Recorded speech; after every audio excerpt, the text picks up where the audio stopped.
Sebelum kalian mulai video ini, silahkan klik tombol subscribe, komen, dan share agar kalian tidak ketinggalan video terbaru dari kami. Terima kasih. Oke teman-teman, assalamualaikum warahmatullahi wabarakatuh. Welcome back to Scare Horror. Nah, jadi sebelum mulai video, teman-teman, saya ingin sedikit mengulas agar kalian memahami video ini, teman-teman ya. Nah, jadi sebelum mulai videonya, teman-teman ya, saya pengen jelasin dulu. Nah, jadi sosok ini, teman-teman, sosok pada video ini sebenarnya adalah hantu Maryaban, atau ada juga penyebutannya hantu Baryaban, teman-temannya. Sebenarnya sosoknya sama aja. Nah, kalau saya berbicara tentang asal usulnya, teman-teman, asal usulnya ini yang diceritakan oleh bapak saya selaku seorang yang memang menekuni dunia dalam membuang ilmu orang seperti ini. Nah, jadi dari orang tua saya cerita, dari kakek saya cerita, ini sebenarnya mayat dari orang yang bangkit. Jadi hantu Maryaban ini adalah mayat dari orang yang bangkit. Nah, kok bisa begitu sih? Kok bisa begitu? Nah, jadi seperti ini teman-teman asal usulnya. Dulu itu teman-teman, ini banyak banget, memang ini bukan dari cerita saya, tapi memang udah banyak banget, bukan isu isapan jempol belaka, teman-teman ya. Jadi di Kalimantan itu, teman-teman, memang orang yang melakukan praktek-praktek sihir, orang yang melakukan ilmu-ilmu tertentu seperti untalan yang memang jimatnya ditelan, mendarah daging di badan, susah dikeluarkan. Beda dengan jimat-jimat yang memang dikantongi, tinggal dilepas, selesai. Ini mendarah daging, teman-teman ya. Nah, jadi kadang beberapa orang yang memang tidak meninggalkan keyakinan itu, meninggal dalam keyakinan itu. Nah, ini ketika mereka mau dikuburkan, teman-teman, ketika mau dikuburkan, mau masuk ke liang lahat, mukanya mau diciumin ke tanah, itu mayatnya lompat. Itu mayatnya lompat, lalu lari pakai tangan, pakai kaki, lari kayak anjing lah pokoknya. Itu kalau di tempat sekitar saya itu udah nggak biasa, dan juga seperti mungkin kalau kalian mikirnya saya cuma ngarang-ngarang, enggak ngarang-ngarang. Kalau kalian mau tahu ceritanya lebih, kalian coba aja cari ceramah yang memang dari ulama besar Kalimantan. Itu kalau nggak salah ada diceritain tentang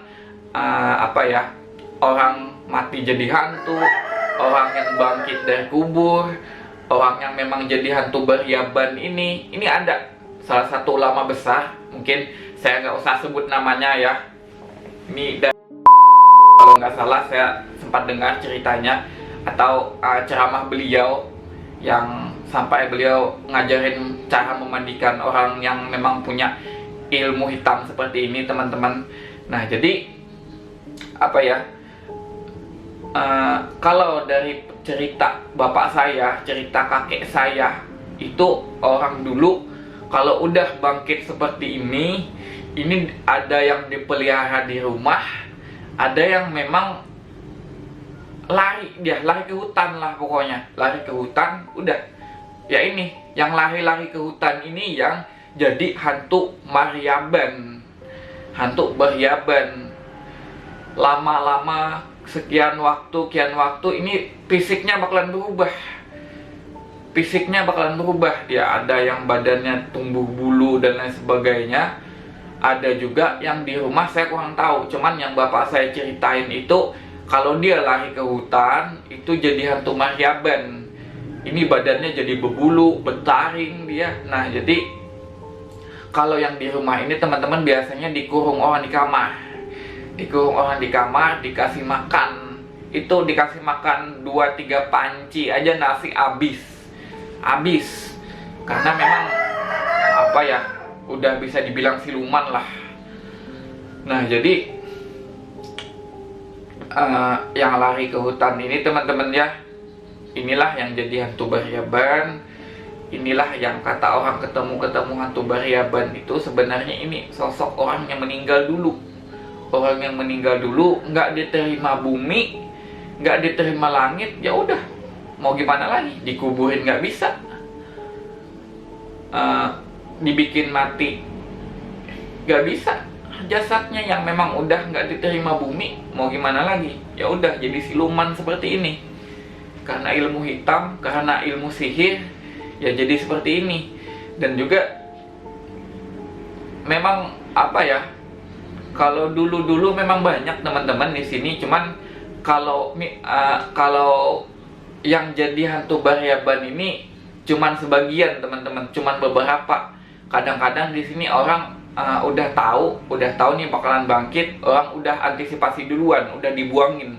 Biasanya bapak saya itu di bagian kaki, entah itu ditusuk, entah itu dibelah, saya kurang tahu. Namun dulu bapak saya ada suatu minyak, di dalam minyak itu ada seperti pisau emas. Pisaunya kecil aja, kayak pisau emas. Saya kurang tahu entah itu dipotong bagian tertentu atau ditusuk, saya kurang tahu. Nah, jadi ini dibuang dulu, udah dibuang dulu, diantisipasi. Kalau yang cerita memang bangkit itu teman-teman udah biasa. Jam 3 pagi, tengah malam orang mengetok minta liatin ke rumah, tahu-tahu di sana udah yang mayat yang ditutup sama sarung itu udah kayak gini, udah yang bertaring, udah kukunya panjang, itu udah biasa. Udah biasa. Bahkan yang sampai deket-deket pagi udah mau lari, itu udah biasa. Mayatnya mau lari ini udah biasa. Karena memang ilmu orang dulu teman-teman memang wah, nggak bisa diceritain lah. Kekuatan ilmu hitamnya itu luar biasa lah pokoknya. Nah, jadi pada beberapa malam ini teman-teman saya melakukan memang penelusuran, melakukan sebuah ritual. Nah, jadi ke beberapa tempat yang memang tujuan saya memang mencari sosok ini teman-teman, mencari sosok ini. Saya cari informasi ke beberapa orang yang lebih tua. Saya bertanya di mana nih kuburan yang pernah bermasalah, yang pernah ada kejadian seperti itu, yang memang orang mati jadi hantu Baryaban ini. Saya datangin, saya minta izin kesana kesini. Nah, jadi dalam beberapa malam, 3 malam, 4 malam, saya bawa sesajen, saya bawa makanan yang memang disukai mereka, dengan tujuan agar lebih mudah mengundang teman-teman ya. Namun di sana yang saya lihat hanya sosok-sosok yang memang golongan bangsa jin kecil aja yang mengerubuni makanan saya ini. Nah, jadi beberapa malam, 2 malam, 3 malam, sampai 4 malam saya nggak memperoleh hasil. Cuman jin-jin kecil yang memang kurang mampu menunjukkan eksistensinya teman-teman. Jadi jin yang berkerumbun ini cuman jin-jin kecil yang bukan penguasa di wilayah itu, bukan jin terkuat di wilayah itu teman-teman. Nah, jadi beberapa malam sampai malam kelima teman-teman, masih di sekitar situ saya menemukan jawaban yang nggak biasa.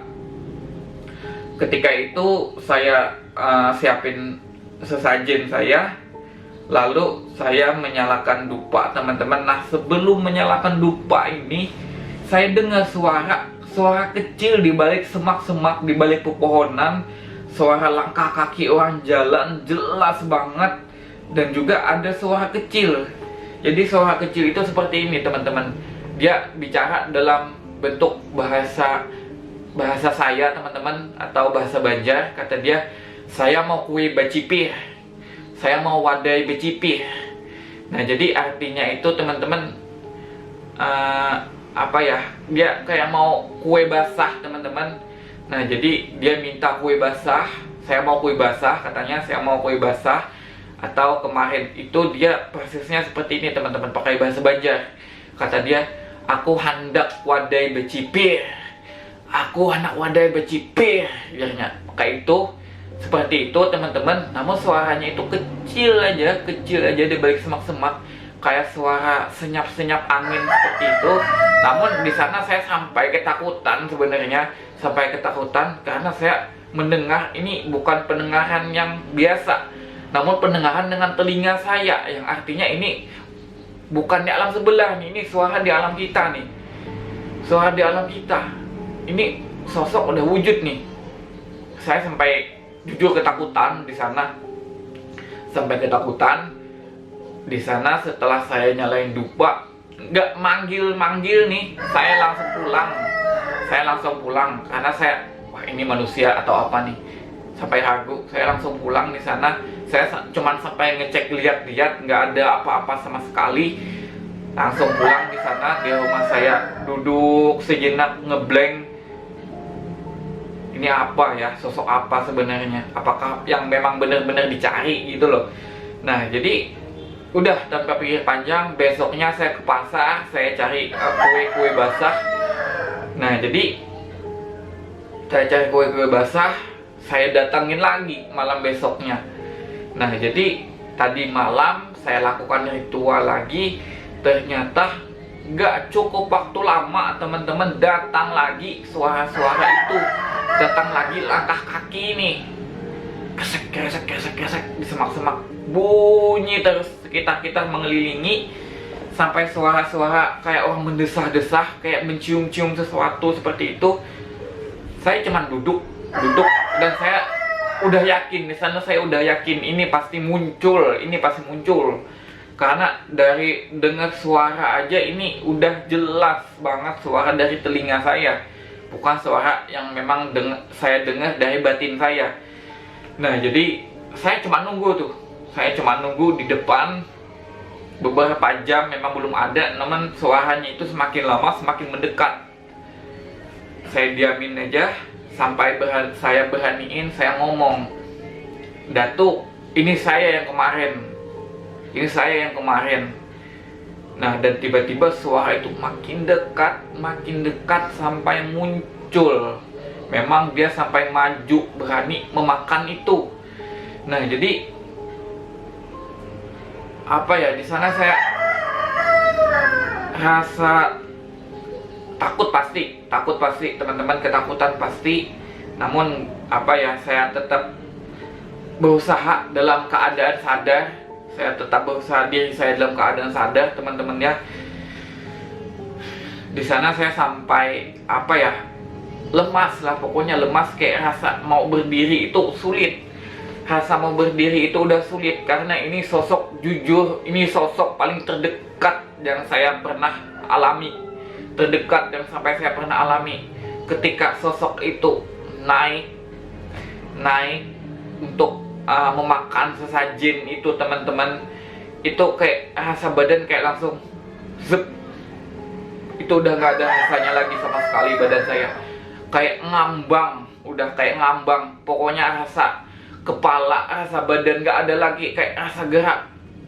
Waduh, pokoknya apa ya, kayak dibilang kaku, nggak kaku, cuman kayak rasa ringan, udah nggak ada rasanya sama sekali itu. Saya sampai duduk sejenak di sana, sampai wah ini kok kaki saya nggak ada rasanya lagi gitu loh, badan saya kok nggak ada rasanya lagi. Ini deket banget teman-teman, sosok itu deket banget. Dan apa ya, ternyata apa yang dikatakan orang-orang terdekat saya, orang-orang di sekitar saya itu bener banget apa adanya. Jadi teman-teman saya di sekitar saya itu ada bilang, bukan orang-orang terdekat sih, cuman ada beberapa kenalan orang yang lebih tua lah dari saya di sekitar tempat saya itu bilang kalau dulu orang di sini balampah itu. Jadi ada beberapa orang lah kan yang memang suka iseng cari togel. Mereka memberi kesaksian, katanya kami dulu ini balampah atau membawa sesajen itu dengan kue basah, sampai dikejarnya katanya, sampai memang didatanginnya begini-begini. Mereka cerita waktu mereka cari togel ya dulu kata mereka itu pakai kue basah. Yang dibawa itu kue yang pakai apa ya, nampan itu loh, kue basah yang pakai nampan itu pokoknya dibawa satu-satu, itu pasti datang katanya, pasti datang. Saya sih ngira oh paling cuman cerita aja nih mereka nih, cuman cerita doang. Ternyata di lokasi. Memang bener-bener itu yang diminta teman-teman, bukan bukan mitos isapan jempol belaka. Ternyata memang bener-bener kowe itu kuncinya. Nah, dan ternyata terbukti memang diketemuinya, memang dijumpai, memang saya jumpai ketika saya bawa sesajin ini teman-teman. Saya bawa makanan ini yang tujuannya bukan untuk meminta-minta ya, bukan tujuannya untuk kemusyrikan, tapi di sini hanya salah satu bentuk adab saya aja dalam bertamu, dalam menjumpai sosok-sosok ini. Istilahnya ya cuman sekedar memberi aja agar lebih mudah melakukan pemanggilan teman-teman ya. Nah, jadi mungkin tanpa banyak basa-basi teman-teman, kita langsung aja ke videonya. Let's go.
sudah mulai mendengar seperti ada suara orang jalan kaki.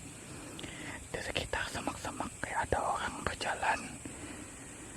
Dan saya sempat mendengar di balik semak-semak itu ada orang yang bilang, kuenya enak, aku mau kuenya enak, katanya.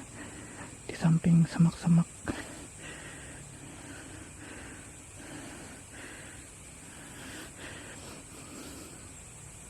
Ini udah ada datang.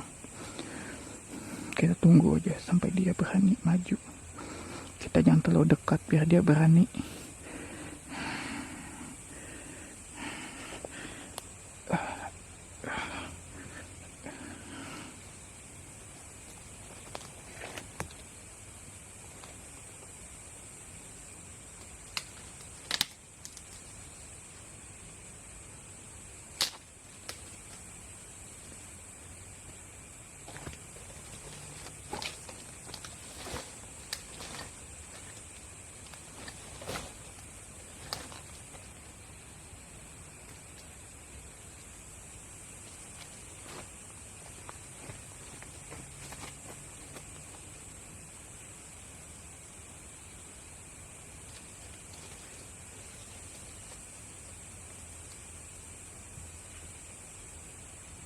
Ayo sini yuk. Ini aku yang semalam datang nah. Ini aku yang kemarin. Masih kenal kah bauku? Hah? Masih kenal kah sama bauku? Ini aku yang kemarin. Malam ini aku datang malam.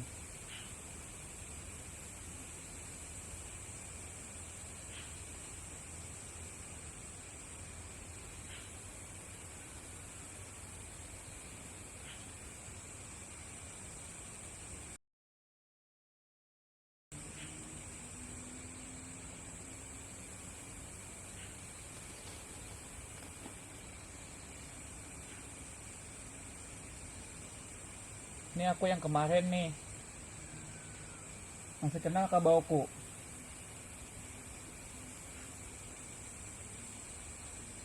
Ini aku datang malam. Biasanya aku datang sore.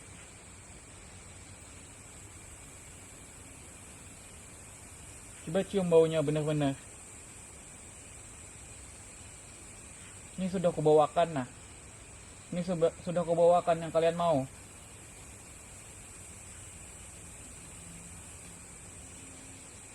Ayo, benar-benar nepati janji nggak penguasa di sini?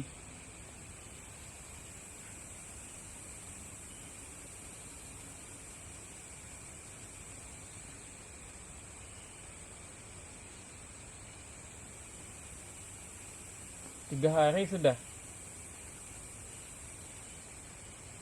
Ini sudah kubawakan nih, yang diminta. Ayo sekarang. Mana janjinya? Aku menunggu nih.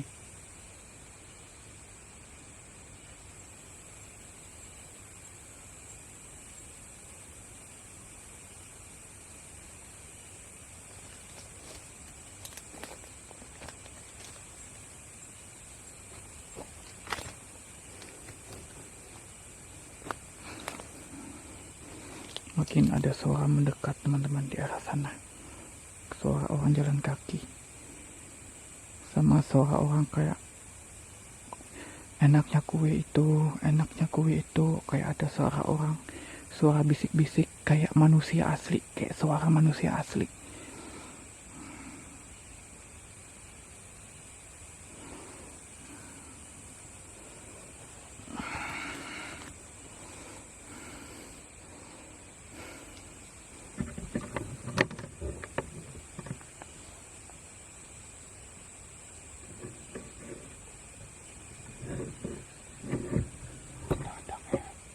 Suara-suara orang sudah ada di sana. Pokoknya persis seperti suara orang jalan, seperti orang bicara, itu seperti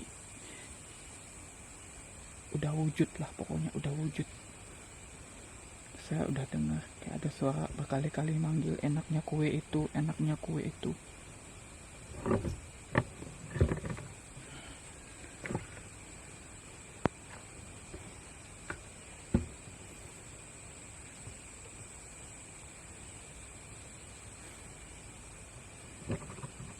coba kita kasih gelap ya teman-teman. Cuman saya percaya aja ini, walaupun kita pakai sinter dia tetap wujud, saya percaya. Karena di sini dari kemarin saya datang energinya kuat banget.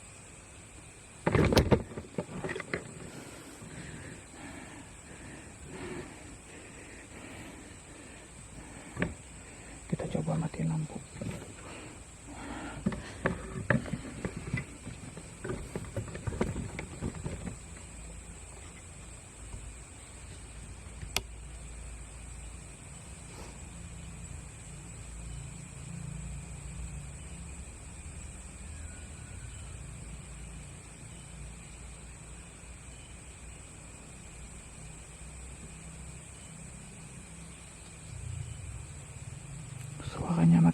Suaranya makin terdengar teman-teman, kayak ada suara orang jalan antara pepohonan, suara langkah kaki jelas banget makin mendekat.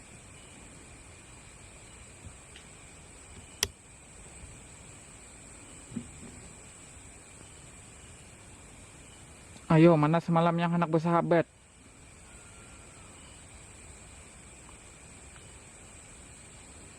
Coba Datuk pian tepati janji pian ulun datang ke sini nah sudah membawa nang anak diminta.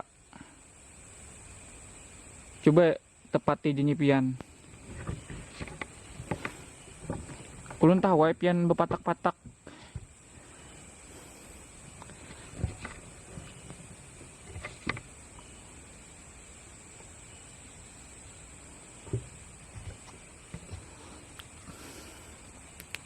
Nah, ulun berjanji ulun kada takutan lawan pian. Ulun di sini aja. Ulun kada menakutani pian.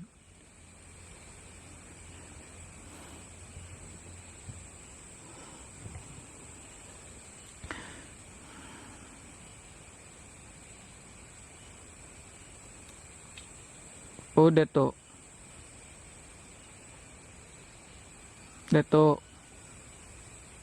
Pian berjanji kalau sudah semalam.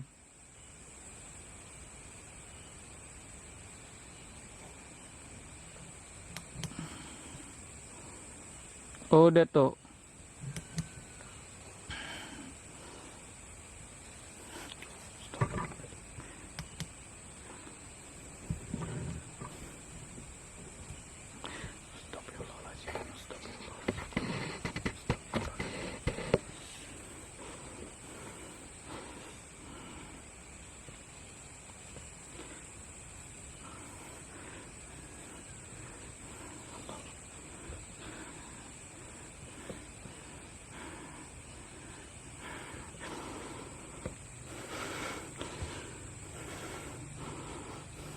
Pian yang semalam kan Datuk.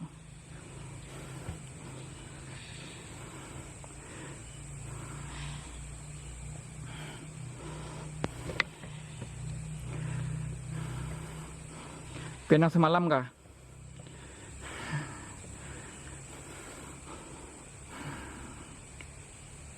Karena ulun may langi pulang. Makan ha?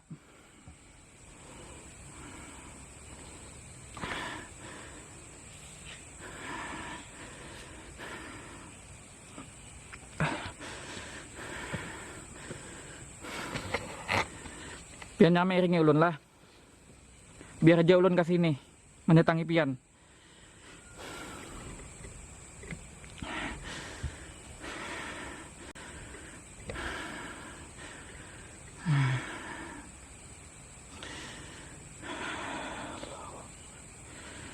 Allah.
Gitu, jangan miringi ulun lah. Lah, jangan miringi ulun lah.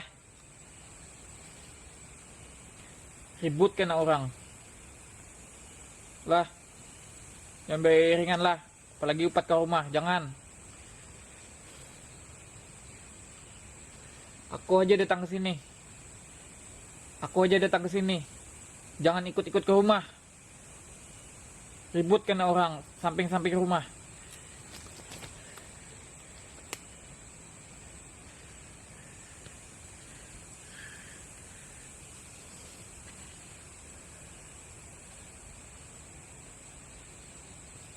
Kena perjalanan pulang ke sini lah. Ulun ke sini lah. Karena ulun mampir lagi ke sini.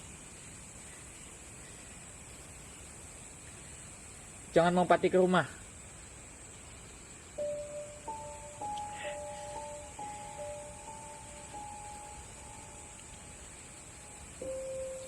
Padahi bawahan pian, jangan mampati ke rumah, jangan ada mampati ke rumah. Jangan ada yang ikut ke rumah. Bilang sama bawahan pian.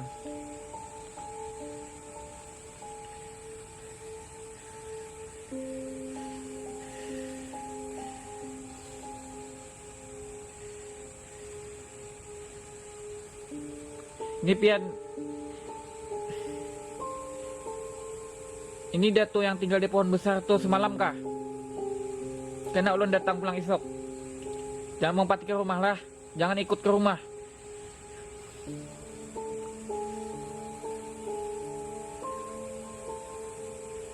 Aku ndak mau datang. Aku ndak mau macam-macam di rumah nanti. Habis tahu orang-orang sebelah rumah. Jangan mengganggu ke sana. Aku aja ke sini. Jangan mengganggu ke sana.